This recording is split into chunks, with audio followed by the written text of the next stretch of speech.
ఏదైతే మీరు బలుపా అని పెట్టారు కదా, అది తాతంశెట్టి నాగేంద్రకు సూట్ అవుతుంది అనిపిస్తుంది నాకు. Yes.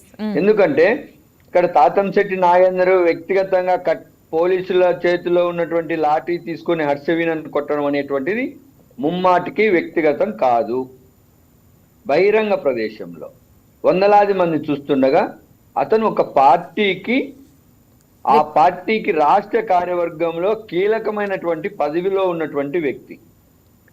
నిజంగా ఆ అమ్మాయి నాగేందర్ను ఏదన్నా అని ఉన్నా సహనం కోల్పోకుండా ఉండాల్సినటువంటి పదవిలో ఉన్న వ్యక్తి. కానీ అక్కడ జరిగినది ఏంది? ఆ అమ్మాయి నిజంగా వెహికల్ దగ్గరికి వెళ్ళినా ఆ వెహికల్లో నాగేంద్ర కాదు కదా, ఎమ్మెల్యే అరవ శ్రీధర్ వెహికల్ దగ్గరికి వెళ్ళింది.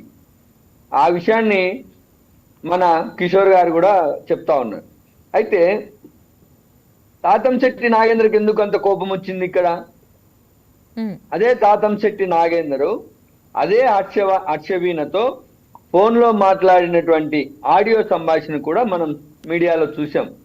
అరవ శ్రీధర్ అనేటువంటి వ్యక్తి చెట్టుకు చీర కట్టినా కూడా సొల్లు గార్చుకుంటాడు ఈ అరవ శ్రీధర్ అనేటువంటి వాడు అని నేను అనడం లేదు. హర్షవీణతో మాట్లాడినటువంటి తాతంశెట్టి నాగేంద్ర అన్నాడు.